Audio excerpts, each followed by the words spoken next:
Thank you for listening to this PYA webinar recast. PYA is pleased to offer this alternative way to access our thought leadership. This is a recording of a previously delivered webinar. The information is accurate as of the date of the original event. The video recording, slides, and associated material for this and all PYA webinars are available on our website at pyapc.com. This podcast is for educational purposes only. It is not intended to be used as legal advice or an official opinion. Good afternoon, everyone. Welcome to PYA's Healthcare Dealbreakers series. Today's topic is avoiding post-acquisition compliance surprises.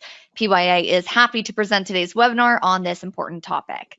With that, I would like to introduce our presenters, Valerie Rock and Kristen Davidson. Hello, everyone. Thank you for joining us for this second installment of our Healthcare Dealbreakers series. We're excited about getting this kicked off so that we can share with our private equity and venture capital colleagues in regards to our experience of boots on the ground as we work through these deals, because PYA has a lot of experience from across a wide breadth of work streams that we participate in with our clients, and want to share with you what we're seeing and what might help you mitigate your risk as you're looking to acquire whatever entity you're looking to acquire. Of course, our focus is healthcare, and we're going to talk about physician practices, ASCs, infusion suites, other areas like that. But even if you're not specifically in that area, our goal today is to bring awareness to the types of issues that you might see and what you could go ahead and address on diligence, or what you may want to mitigate as soon as the deal closes, so that you can address things before they become a real big problem. So we're going to share some of our experiences with that so you can prepare for that as well.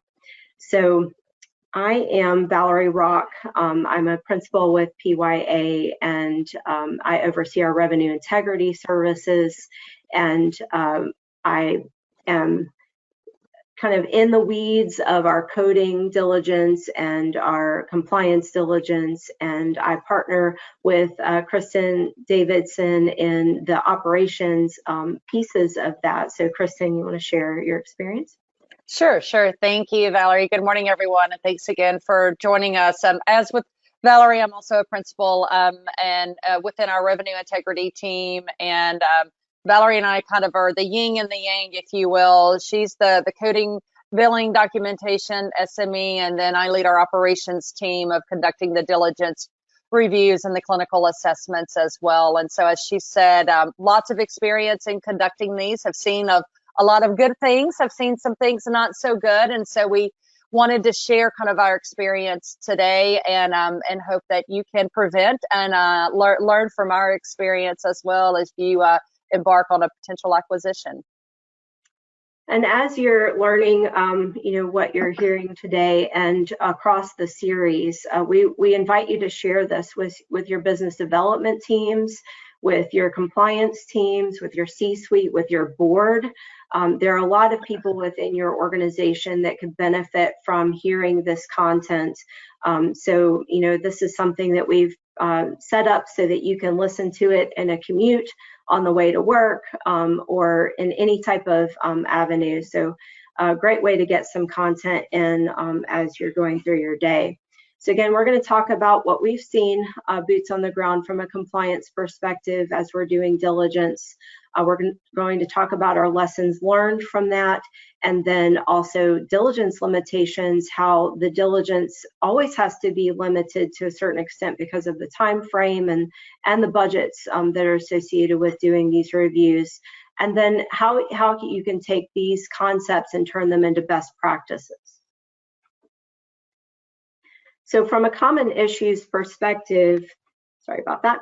One thing that you'll see is we're going to talk about the technical issues that we see, but what you'll find is really this comes back to people, and we're going to tie all of this back to the human capital aspect, the culture aspect of the entity that you're buying, because if the people are, if there are leadership issues or if there are people issues within the organization and they're not aligned in culture and values along with your organization, then there's going to be people that are not necessarily doing the right thing. Maybe they're even motivated to not do the right thing. And so we see issues such as clinical issues. Often this is seen after diligence, because often the clinical issues are not a part of, or the clinical piece is not part of the diligence process on the front end. So things that we see are gloving issues, the improper gloving between patients, that if they're not removing their gloves and adding new gloves between patients, they're just washing those gloves between patients. That's a problem. Sterilization techniques, if they're circumventing the long process for sterilization and using flash cycles and things like that, then that can be a problem, both from a just pure patient issue problem, but also it is an issue in certification, for example, for ASC. Age of equipment and building maintenance issues are often issues that are expenses that may not be seen on the diligence side of the process. So on the back end, there's large expenses that have to be accrued after diligence, and because the age of the equipment, that needs to be replaced, or because of building issues that need to be addressed to make sure they're up to code, for example. Wearing socks in the OR is something from a non-clinical person's perspective may not sound like a big deal, but it is a problem because it exposes a provider or a nurse to potential injury or potential bloodborne pathogens from that sterile environment that's supposed to remain sterile. So it's like these low-hanging fruit things that we see when we're doing clinical assessments and we're inside the OR and looking at what's going on from the patient from front to back and seeing all of these things occur, then we can tell where these potential issues are. So one quick comment to add to that, and you don't have to go back, but I just wanted to add to the wearing the socks in the OR, because the layperson may be thinking, why in the world would someone wear socks in the OR and not have shoes on? And it was during a surgery. They were controlling a device with their foot, and so it was a touch point. They wanted to be able to feel the device better during the surgery. So just wanted to add that commentary there for those wondering. Right. Which would be, okay if they put their shoes right back on, but walking away from that afterwards is not as good. So medical necessity is something that we see from two perspectives. So in one perspective, you're thinking of the payer policy, local coverage determinations or national coverage determinations that state that there are certain things that have to occur prior to a procedure, that if those things do not occur, the service is not billable. The other avenue is from a just clearly scope of practice, what is appropriate to do for a procedure generally amongst the industry. If you talk to 5 physicians, what would they agree on are clinically appropriate to do for a procedure? If there are high frequency of services that would be deemed not medically necessary, that is one area that we see that could be an issue. If the patient flow from the physician clinic to the ASC is not proper or is less efficient, sometimes the practice believes that they can bill all of the encounters with that patient, and oftentimes those services are actually bundled within either the procedure or the evaluation and management service at the beginning. And so billing all of those services uniquely ends up with an overcoding problem. And the new technology and investigational use is something that we see as something missed, because oftentimes these are billed to the patient. So the patient pays for these new technology services because they're not covered by the payer. So then the patient pays for that. So what's the risk in that? And really what the risk is if you have a at-risk population, maybe an elderly population that is targeted for a certain type of service, and you provide that service at a higher frequency than it would be deemed appropriate, and you're billing those services at a high charge and basically kind of gearing towards a gouging type of scenario, then you have an issue, even though it's not a payer issue or a government payer issue. So looking for those even cash pay scenarios is important. Unlicensed providers is something we're going to talk about in one of our scenarios. Physical therapy assistants, therapy aides, medical assistants, and other auxiliary staff, if they're not licensed and should be based on the state requirements or the payer requirements, then if they're not and they provide services to the patient, then those services would be deemed unbillable. And that's where you end up with an overpayment. Practicing out of scope, then of course, is the same thing. So services have to be medically necessary within scope and under the appropriate licensure to even be deemed billable at a bare minimum. So that's where we can get into issues there. Turn it over to I'll pick up, yeah, thanks. So I'll pick up contracting.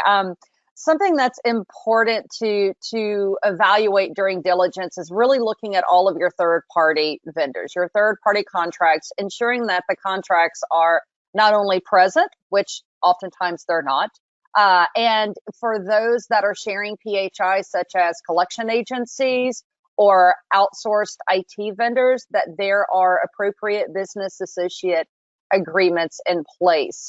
It is not uncommon to have a collections agency engaged in a practice and there not be any BAA in place or contract for that matter. And if there is a contract in place, then it's the collections agency telling you what they're going to charge you to handle this for you. And so you want to make sure those contracts are present, that a BAA is in place when applicable, and then looking at the terms of those contracts, evaluating that, ensuring that the terms are compliant, that the third party is compliant with the terms of the contract of the services that they're providing you, ensuring that you're getting the services that you're paying for. And then also looking at, provider. We have an entire division at PYA that evaluates and can structure physician compensation arrangements. And something that's come up is ensuring that these comp arrangements are structured for the post-close environment, but then ensuring that those terms are actually complied with, particularly when there are changes involved there. So it's important to have the ongoing follow-up and the auditing of those contracts to ensure compliance with those physician comp changes. And then looking at lease arrangements. We're going to talk about real estate here in another slide, but ensuring that those lease arrangements are in place as well. And again, compliance with the terms of those contracts. So when we get into billing and coding matters, this has become an area that has become a focus in diligence, whereas 10 years ago, people rarely did billing and coding reviews, but now it's just a common theme of what's done because it's been determined that this is the area that can just basically take you out. If you have a large overpayment or you have a government investigation and things like that, those things can be very significant to the entity's viability. So kind of the normal things that you hear about are the overcoding and unbundling matters, but some things that you don't hear about as much about is unsigned orders or improper order entry, supervision, and quality of documentation. So each of these are things that we see somewhat routinely, enough to where we would want to make sure you're aware of them and looking for them in advance during diligence. So unsigned orders, we're actually going to give you an example of that here in a minute, but unsigned orders and improper order entry, you can see if something is signed or not in a coding review, but you can't see who signed it all the time in a coding review. So who physically actually clicked on the signature approval is not seen during that coding review. It's not until you are on the ground and seeing the processes that are occurring for that order entry that you find out that the nurse is actually using the physician's login to sign off on that order entry, for example. supervision where you may have an infusion suite and the physician is not actually on site or APP is not on site to supervise that service. Or quality of documentation. What we find in physical therapy and infusion services, when a payer is looking at those services, they're often looking at them from a clinical perspective as opposed to just a check the box on a coding perspective. For example, in physical therapy, there's a care plan and you have continuity of care within that care plan, and you have a status of that care plan, and where are you progressing through the care, and is it appropriate to continue that care, as opposed to looking at just the modalities that were provided and the amount of time that was provided to support the code. So if you don't have the continuity of care documented, then the payer may say that those services are not medically necessary and try to recoup those. So we've turned our reviews into a more broader review in those PT services to make sure we're capturing that as well. That's a great point, Valerie, that you make about the supervision, because that is something that, the coding and billing, as you mentioned previously, wasn't a priority. And now it seems that is often the only priority because it's coupled in with financial diligence. And, we'll talk more about other diligence streams here later in the presentation, but it goes to say that the importance of the on-site assessment cannot be emphasized enough, because the on-site assessment gives you information that the financial diligence and the billing and coding diligence is not going to give you. And we've got a couple of examples of that, but you don't really know unless you have someone there, boots on the ground, truly evaluating how that practice is functioning, what their processes are in place. And those things are going to tell you information that you're not going to find in the data. And so as we look at revenue cycle processes, post-close, you want to ensure that, the good revenue cycle processes that are in place are spread across other locations if they have a multi-location organization. And then those processes that have been trained upon and improved upon are actually implemented throughout that. Looking at patient eligibility, oftentimes when I do diligence, they're not verifying patient eligibility appropriately or far enough in advance to mitigate any issues there. Ensuring that prior authorizations are in place. And if they're not, then those procedures are not proceeding. Ensuring that that's done. Eliminating the insurance-only billing. This is still a practice that is very, very frequent in physician practice offices of, it's the physician's discretion whether to write off the patient financial responsibility. It's an all or nothing. Either you have to write off all of it, or you're billing the insurance company and you're billing the patient. The key from a regulatory standpoint is you have to show a good faith effort. And usually that's 3 attempts. You send 3 statements. If you're not getting a response and that's documented, then you can write off. But you can't just write off that patient responsibility immediately and do what physician practices call this insurance-only billing. And then shoring up payment plans. Payment plans are loosey-goosey in physician practice offices. There are really no policies in place that outline the parameters of it, what the expectation is of the patient. Rarely do I find that patients are signing an acknowledgement of their responsibility for those plans. And so first out, day one, you want to implement a payment plan policy that clearly outlines what those parameters are, and that you're requiring patients to sign and acknowledge that responsibility. And then utilize your EHR function. Many EHRs now will have a payment plan function available where patients can go online and set up their own payment plans, which is good because you don't need to be keeping credit card information on file like in the old days. And so that eliminates keeping that PHI or that credit card confidential information on file. Patients can sign up for their own payment plans, and it ensures that regular payment until that payment plan is signed off. And then actually managing your AR. Instead of just sending out statements and hoping that patients actually pay, it's actually managing that AR, monitoring those collections, following up on that AR appropriately, and then monitoring credit balances. It's interesting to me that most physician practices that I go in don't actively monitor credit balances. They say, oh, we don't worry about it. Medicare will recoup it. We're not concerned. Looking at patient refunds, ensuring that you're processing patient refunds. It's perfectly fine to apply that credit to a future appointment.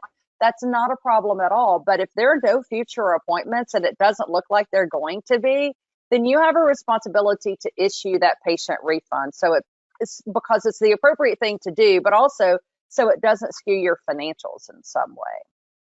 Next slide. So we mentioned real estate previously, but looking at real estate compliance challenges, I believe that this is an area that doesn't get its adequate review during diligence and post-diligence. You know, looking at different real estate policies and procedures, ensuring that you have policies in place between the two entities. The various property management, you know, if we're looking at larger organizations, you know, Valerie mentioned at the beginning, we're talking about physician practices and PE backed as well, but some of those practices are very, very large organizations that actually have a real estate portfolio. So you want to ensure that there is a corporate structure that's implemented post-transaction that's going to manage that corporate real estate portfolio. So that's looking at various practice management properties, various accounting systems, ensuring that there are processes in place to combine those. Establishing that centralized decision-making, having a leader established to manage that portfolio and that real estate function for the new corporate organization. Eliminating any silos. Establishing that corporate structure, that provides your single source of truth. We mentioned the contracts earlier, looking through those contracts, ensuring that the contracts are appropriate, that they're there. Looking at, again, supporting documentation for arrangements with referral sources. This is such a hot compliance area. And then looking at, during diligence, any violations or any issues that were found during the diligence process. Real estate needs to be included in due diligence just as any other diligence stream, because there are hidden compliance risks within the real estate portfolio that need to be assessed, evaluated, and then have a mitigation plan post-close, just like billing and coding do. So Valerie mentioned earlier the human capital aspect, and prior to PYA, I spent almost 5 years in corporate HR, and I can't emphasize the human capital aspect enough and the importance of including that aspect in the planning for the transaction. Because let's face it, the financials drive the deal, right? The money, it's where the money is, the financials drive the deal. And then, as Valerie mentioned, we've realized, you know, coding and billing are important to assess. On-site assessments are important to conduct during diligence. We look at IT, we look at other items, but oftentimes that human capital aspect is a last thought. And it should be a very important thought, because you can't be successful post-transaction without your staff on board. So they need to feel part of this, and they need to be communicated to early and often, and understanding that during pre-diligence, during diligence, oftentimes staff are not aware. They know something's up. Meetings are happening after hours. Individuals from outside the organization are beginning to visit the practice more often. So something is up. As soon as you can share the information, I encourage you to do so. And more times when I'm conducting diligence, that's one of the things we ask is your staff aware of the transaction? And more often I'm learning, yes, they are. They know that we are thinking about engaging in this transaction. And so that's great to know. Have the open forum for the staff to ask questions. Have your physician leadership present. Have your administrative leadership present. Have what we used to call in the hospital systems, the town hall meetings. Have that open forum and give the staff the opportunity to ask any questions that they may want to ask. And if they ask questions that you're not obliged to be able to answer during that time due to confidentiality, then just simply say that. Be as authentic and genuine as you can with the staff, and continue to communicate with them continue to have that open forum, even if it's the same information. What's most important is that touch point. It's that opportunity to ask that question. And as they become more familiar with what's going on, they become more acclimated to the potential of the transaction, they'll become more comfortable in asking questions. And this is really important because when you think about developing that corporate compliance program and developing a robust compliance program, you have to have that culture of compliance. That's what the guidance refers to as a robust culture of compliance. And you cannot have a culture of compliance, a good one, without an engaged staff. And so the communication is the first step in doing that. So you want to be able to stand up that compliance program, have that engaged staff, offer the compliance education. That's the first thing that should be done right out of the gate on day one, is establishing and scheduling compliance education, communicating how staff can communicate any concerns that they have, offering that open forum of communication for staff to speak up. And then you can start engaging in other things such as training. If you identified during diligence that staff are not appropriate trained or they need additional education, then again, that's the time to start scheduling that and implementing that. And then that also refers to physician training as well. Oftentimes during diligence, we find during coding and documentation reviews that the physicians are not aware of the latest E&M guidelines. We're still doing education today in 2023 on the E&M 2021 guidelines because physicians have not had that education yet. And those 21 guidelines have been in place, 2 years now. We're also doing education on the 23 guidelines. And then that supports your corporate compliance program by establishing your coding auditing program or your compliance work plan, if you will.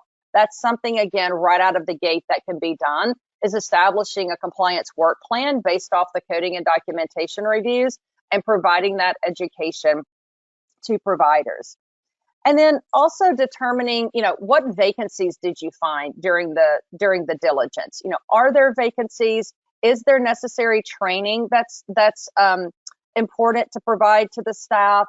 Did you find inadequate processes in place and you've implemented new processes, so there's training related to those? And then looking at outsourced staff, particularly outsourced billing staff, outsourced IT staff. Those are the two primary staffing areas that I find outsourced, and determining, are you going to continue to outsource this staff post-transaction, or are you going to bring that in-house? And if you're bringing that in-house, what does that mean? What hiring do you need to do? What training do you need to do? What structure do you need to set up to be able to support those processes? And then if it will continue to remain outsourced, are those individuals adequately trained? Are they providing you the services that they should be providing you based on the contract present? So again, can't emphasize the human capital piece enough. So next we'll talk about EHR implementation. And I won't go into too much detail about this because in the first Dealbreakers webinar that our friend and colleague Barry Mathis provided, he talked about the IT perspective of that. And I encourage you, if you haven't listened to that webinar, go back and listen to it. It's an excellent webinar. People obviously are more concerned with IT these days, breaches, cybersecurity, as they should be. So I'll just touch on EHR implementation, but really it's looking at during diligence, the EHR, does the EHR support the operational flow of the practice? And again, another plug for that on-site assessment. Oftentimes you don't know unless you're on-site and you're monitoring and shadowing that flow of the office to determine, are there any potential risks in their processes of how they're executing? And so looking at the EHR, looking at, does the EHR support these processes in a way that are compliant?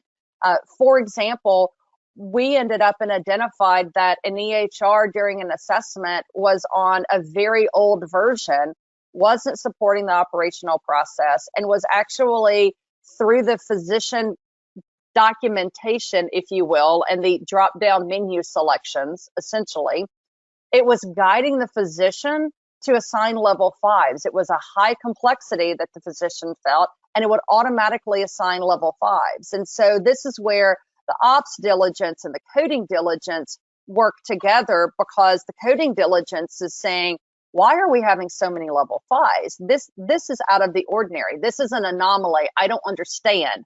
Well, the ops can tell the why behind the coding result. Why do we have so many level 5s? And so when we're looking at that and we're comparing that information and realizing, we investigate a little bit further and we find, well, they're not on an appropriate version. When we sit down and we're actually monitoring how they're assigning, the EHR was not supporting good compliant physician practice processes.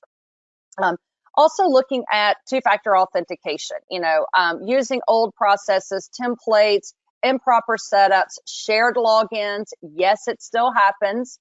As recent last week, Valerie and I were evaluating a recent diligence, and that was one of the findings, is the practice staff were sharing logins. There was no two-factor authentication in place. There was no monitoring of devices. There was no encryption on devices. So all of this still happens. And then also looking at your copy paste function. From an administrative standpoint, I began my career in health information management. Copy paste can be a nightmare for your coders and for documentation, and it actually can pose additional unnecessary risk to the organization. And so looking at, again, all of those electronic functions, how your EHR is operating and supporting your practice processes, and is there any risk hidden within that EHR and those versions.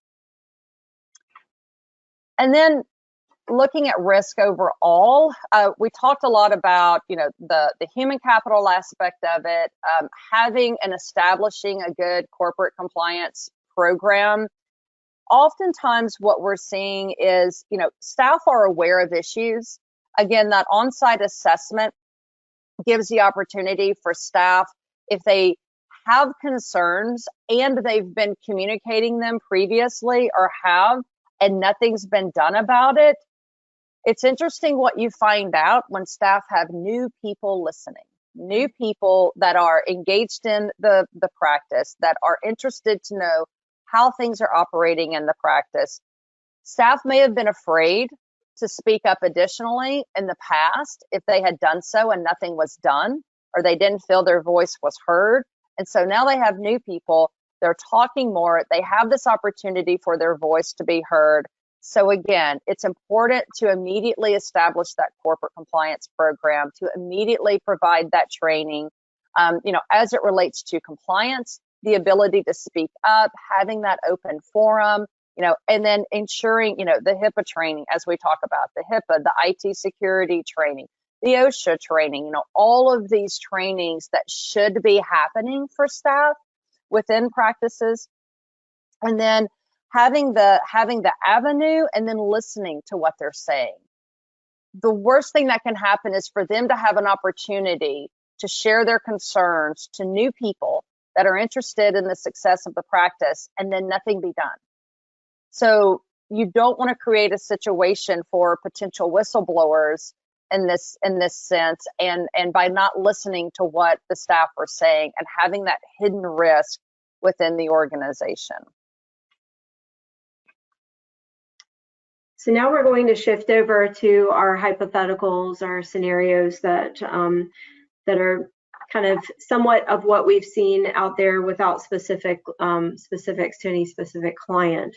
But we'll start with that PTA scenario where an issue was raised, kind of like what Kristen was saying, where you go and you start a practice, you've acquired this practice, you're getting them all geared up, and now you've established a hotline, and now they're using that hotline and telling you what's going on. And a hotline call came in that there were some concerns at this one location that some unlicensed providers were providing services to in a PT scenario.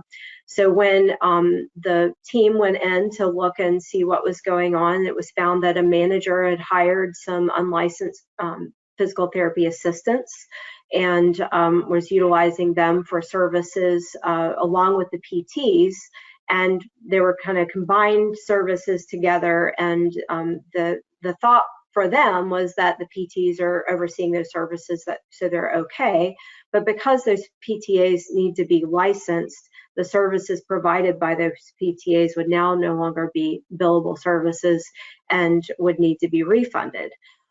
So an initial reviewer went in to look at those services to see, what the documentation said. And the documentation was not really clear all the time exactly on what the PTs were doing versus what the PTAs were doing. So that reviewer determined a methodology to assess, what the percentage, for example, was of the services that needed to be refunded. And because that methodology was somewhat created, an additional reviewer went in and looked at that and confirmed and validated an agreement on how to refund the government for those services. And so a refund was made under self-disclosure for the services that were rendered by these unlicensed providers. But this goes, the lesson really learned here is making sure that you're looking at both the state guidance and the payer requirements for the licensure for all of your providers, and ensuring that not just the title of them is appropriate, but that they're actually functionally licensed at the appropriate level, so that they can provide services and so that money that you're receiving can stay within the coffers, right? So the next scenario is related to physicians being assimilated into the documentation standards. Oftentimes we see, with EHR implementation, maybe you want to get everyone on the same EHR, but you have some providers that are resisting that. And in this scenario, the providers are resisting moving from paper documentation into this EHR and want to use their same templates that they were using previously, even though during diligence it was identified that there were issues with the coding relevant to those templates. Well, they had a bonus structure that, about 12, 18 months out, that they were going to do a true up and make sure that, everything was still, okay at that point from a coding perspective. So another coding review was done, and it was found that because the providers were using that same template, the issues remained. So the issues had not been resolved, even though education had occurred and, that kind of these routine functions had occurred. The coding review 12, 18 months out showed that actually the coding had not changed. So the resistance by providers to move to the EHR to get into alignment, or to at least have accurate coding and documentation on the back end of the deal, reduces that, or doesn't address the risk on the other side. So just doing education, I think this is really what the lesson is. Just doing education doesn't resolve problems. Getting down into the templates, making sure that they're accurate and really driving good documentation, making sure they are moving to the EHR that you're on, and best utilizing that EHR, and that they don't have issues on that EHR. Because the EHR issues and getting the claims to the payer and things like that all can, create havoc within the practice and may not be known until a later date. The third scenario, it gets back to that infusion order entry issue. In this scenario, we have a practice that has an ASC. And the physician is at the practice sending orders, an infusion suite. And the physician is requesting infusions by the infusion nurse through a notes function of the EHR. And in that notes function, there is no signature functionality like you may have in an EHR, where an order entry is created and the details are provided for that order entry, and then the physician signs off on that. Because this notes function was being used, there's no signature. Well, that was found in diligence, right? So we confirmed that there was a problem there and that there was an issue with the infusion services. But as the internal team of the platform continued to learn more about this function and shift and change this function into a proper function for that signature, it was also found that there were clinical issues. there were issues between how the weights of the patient were being captured and the relevance to the dosing that was occurring for those patients. And if you don't provide the right dose for the weight, of course, of that patient, then you are either over or under dosing that patient. Similar issues were found along that line, to the extent that that platform then decided ongoing or in the future that they're going to include a clinical review as a part of diligence to make sure that these things are occurring on the front end. Because of course, if you're potentially harming the patient or don't have documentation to support proper dosing and things like that, that could come into issue from a payer perspective, but also can have a patient harm issue, and malpractice and other things like that could be at risk. Kristen, the fourth scenario? Yes, this is my favorite part, is talking about the scenarios. And so again, the importance of the on-site assessment, and oftentimes we hear, well, companies want the coding and documentation review, and then we talk about the on-site and they say, oh, well, it's not going to matter because we are rolling up the organization and they're going to comply with our processes anyway. Well, that may be the case, but there are still risks that are in the current processes that you are assuming or acquiring. And again, that on-site tells you things that the financials can't reveal, and this is a perfect scenario of why. This was another situation where the physician practice also had an infusion suite, and evaluating that infusion suite, and then learned that the infusion team also provided infusions on the weekend. They want to serve their patients in their community. They understand that patients, not all patients can come during the week or during regular office hours, so they had Saturday infusion days. Great offering to the patients. The problem is that they were not appropriately supervised. So during the week, there was appropriate supervision. There was either a mid-level provider present or a physician present to supervise those physicians and be on site. On the weekend, a registered nurse was administering those infusions unsupervised. And so this is something that would not have been identified in the coding and billing, because in the coding and billing side of it, when you're looking at the data, it's being billed appropriately. There were no findings as it related to appropriate documentation and billing of those infusion services, because they were being billed under what was thought to be a supervising physician. So it was that on-site assessment that identified that. And it's so interesting, because when we do on-site assessments, we're following through the process, we're asking a question, and we're learning that, oh, well, that's nice, you offer that on Saturdays. And it's a simple question of, is it the same team that offers? Oh, well, the nurse is here, but Dr. So-and-so isn't here. I'm sorry, can you repeat that? So it's oftentimes the simple little questions that you ask that identify potential risk in the organization. And so obviously the resolution, this was something that was immediately stopped until they could get appropriate supervision scheduled for those weekends to be able to continue to provide that service for their patients. And that's something also that I find in diligence is the intent is always good. The intent is always good to serve the patient, to do what we can to either serve the patient or to support the physician in a way to be most efficient in order to serve the patient and to provide that quality care. So the intent is always good, but there's still potential risk in that if it's not handled appropriately. And then the last scenario we had is related to the clinical assessments for the ASC. So this was a situation, and two different examples here of during the on-site assessment. In looking at this, was found that the scopes that were used for endoscopies were over 15 years old. So is this inappropriate? Is this a patient risk factor? Well, is it a best practice? Absolutely not. And more importantly, is it impacted the deal because there was a cost associated to replace these scopes post-close. And in this particular scenario, this was a very large, high number of locations of ASC. So there were a high number of scopes that needed to be replaced post-close. So this was a cost that was factored into that post-close expense.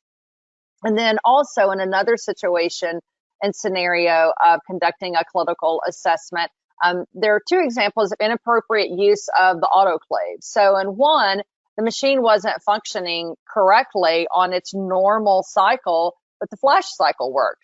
So the staff were constantly using the flash cycle as routine everyday occurrence, which is not how the flash cycle should be used. And then the second scenario was during the on-site assessment, the ASC didn't have enough trays. They had instruments, but they didn't have enough trays to support the surgery volume. And you think, well, this is a quick fix. Let's just order more trays, right? And that's exactly what they did. But again, it's these on-site assessments that find little things like that need to be corrected going forward. Valerie, you want to talk about diligence limitations? Yes.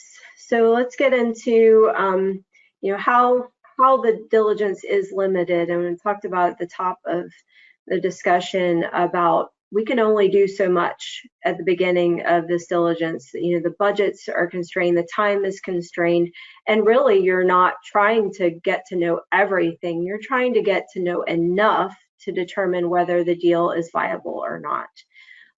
And so one of the aspects of that is the actual documentation that's being reviewed, for example, in a coding review.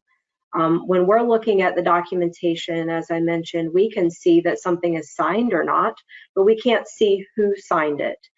We cannot tell who actually logged into that system to actually do that documentation. So we may see something that looks completely fine on the surface and on the documentation, but when you find out on site that the functionality or the process that's actually occurring is different than what you're seeing on paper, then that can become a liability or a documentation issue or an overpayment issue that you were not aware of just from the coding review. In addition to that, the sample size is also a factor. And of course, we're not trying to do a statistically valid assessment when we're doing diligence. That is not the goal. But it also should not be used. The results of the documentation review or coding review should not be used to extrapolate over into the financials either. So we're trying to get a sample size that says, here's the potential areas of risk that you'll want to mitigate either, during the structure of the deal or post-closing, in education and modifying templates or modifying EHR uses or, additional training of the staff on how to document things, et cetera. But you would not want to use that as a direct tie as those results, like a 5% error rate, as a 5% reduction in revenue going forward. Now, we can look at it and tell you if those coding issues can be resolved on education. We can look at those issues and say that those coding issues will, after education, result in a reduction of revenue. But actually determining the amount is more difficult because oftentimes the assessment is done based on a risk-based sampling and a small sample. So we're looking at the highest risk services and a small sample of those services. So just be mindful of the tie-in to the financials going forward. Then delayed mitigation is another factor. So if you are delaying mitigation on these issues, say you're trying to get into onboarding processes, but you've acquired several practices at once and it's going to take you a few months to get to each of them, and you say the mitigation, the education, the coding reviews that need to be done, the onboarding training and things like that, the compliance training, letting them even know that there is a hotline, that all of that stuff is delayed. And so the practices that they were doing that were found during diligence will have continued during those months. So the things that you may have carved out from risk retrospectively will still be present in your active, current, and future services unless those are mitigated and addressed quickly. So really work towards getting the high level things addressed as quickly as possible, so that you're not addressing those later down the road at a high volume because so much has occurred over time. Great points. And so continuing to talk about insufficient diligence, compliance overall, we know in the compliance industry and world, compliance is not a revenue generating department. And oftentimes when financials or resources are called into question, compliance is often what gets cut, right? And it's important that, we talk about having a robust compliance program, having a hotline. It's important to point out that, in the compliance world, we say that compliance is not a one size fits all, and it's not. And so when you're looking at, physician practices of any size, it has to be what is appropriate for that practice. So we've mentioned hotline several times. Well, a small physician practice is not going to have a third-party hotline. But what's important is that they are communicated that there is an avenue. There is an avenue to report compliance concerns and to who. And so even for those small practice acquisitions, sometimes I think that the smaller practices are, we're so small, we don't have the resources to do that. We're just not going to do that. But you can do what you have resources to do. Compliance training is one of those. Having that avenue for communication again is one of those. Having appropriate processes in place to ensure compliant operations within the practice, you can do. And so it's looking at what you can do with the resources that you do have and ensuring that those employees are aware of those compliance efforts. Again, we talked about, having the employee that has the new ears, to talk and to communicate to, those are your largest potential whistleblowers in a transaction, particularly when they're not communicated appropriately with. So it's ensuring that there is a strong relationship with that team. And it's also looking at, ensuring that, pre-diligence was thorough and complete, and you're following up on things like licensures, ensuring the verification of that, ensuring that they're being monitored, looking at government healthcare program enrollments, ensuring the compliance with those, interviewing key employees.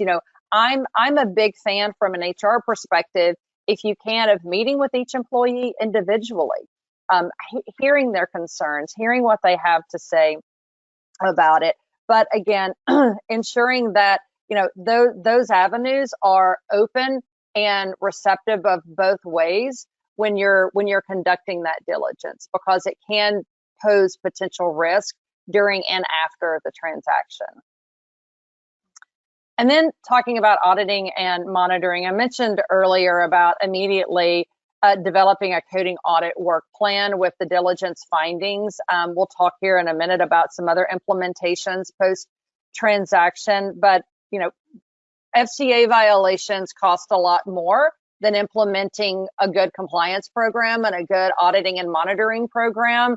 And there is no excuse to not have a coding, auditing, monitoring program in place. There are available resources if you have staff internally that are certified in shoring up those processes, having a formal policy in place, having ongoing monitoring, having documentation of that, because it's important. If you ever are investigated by a third party, you get credit for the compliance efforts that you've made. So having a compliance plan in place, having a compliance audit work plan, which is typically coding auditing in these scenarios that we're talking about, having that in place is very, very doable. And again, you get credit for the compliance efforts that you make. So moving into some industry best practices. Again, we talked about, reviewing those diligence results, determining, what needs to be done. And I will tell you, a good diligence report, you should immediately be able to identify what your risk is, what's a priority, and what you need to do day one. Even prior to the closing date, you should have an integration implementation plan in place that says, here's what I need to do day one. And a good diligence report is going to be your roadmap to be able to do that quickly and efficiently. A good diligence report, as we talked about, you're going to have that coding and documentation piece. As always within compliance, your revenue cycle is your greatest risk. So you're going to have that coding and documentation piece. You can go ahead prior to close to have education set up to provide to those physicians, those mid-level providers, and the coding and billing staff for that matter. We encourage a collaborative education of that so they can understand from the front end to the back end of the physician assignment, which is typically what's happening, to the code assignment, whether they have in-house coders or not, or billers, and understanding that process. But a good report's going to have that. They're going to have your operational piece of it to understand what operational processes need to be corrected, implemented, mitigated if they're doing them wrong.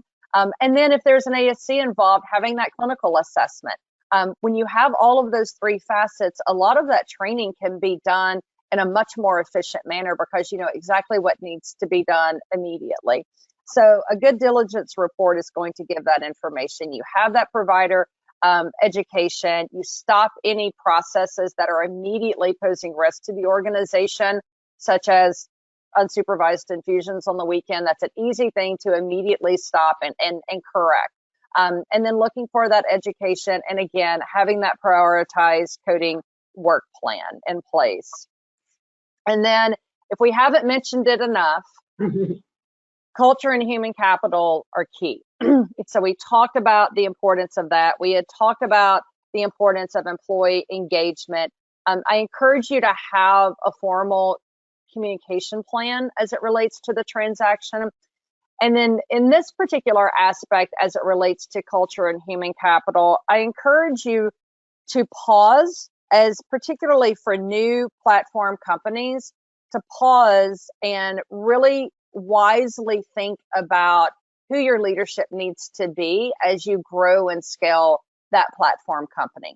What I see sometimes is upon the first acquisition, again, what did I say earlier? The financials drive the deal. So you think, well, I've got a good practice here. I've got a practice that's the revenues are good. They're very profitable. So all of their operational processes must be great. Otherwise, their revenues wouldn't be so good. Well, that's not necessarily the case all of the time. As we've talked about through the presentation here today, there are hidden risks within those financials. There are hidden risks within those operations. And so think wisely and ensure that you're getting the best leaders and that you're placing those leaders appropriately in the new organization. Perhaps the best placement is for them to stay where they are and continue to learn and grow and identify any findings during their own diligence, implement corrective action plans for those to mitigate those, perhaps educate those leaders as well. And then as you grow that company, it's important to have thoughtful and wise placement of the leaders in the organization. So thank you all again for joining us today, discussing these compliance topics that we're seeing within deals. We welcome any of your questions regarding this topic or any other topics regarding any acquisition or due diligence services, and we welcome any ideas that you have that you want us to present in the future. Let us know what you need to hear, what you're questioning, what your deal teams need to understand, and what your board needs to understand. We're happy to provide any of that content and share with you what we're learning along the way. So I'll turn it back over to our moderator to close this out, and we welcome you in our future webinars. Thank you for listening to this PYA webinar recast. The video recording, slides, and associated material for this and all PYA webinars are available on our website. If you have any questions or if we can help, please contact us at pyapc.com. Thank you again for joining us and have a great rest of your day.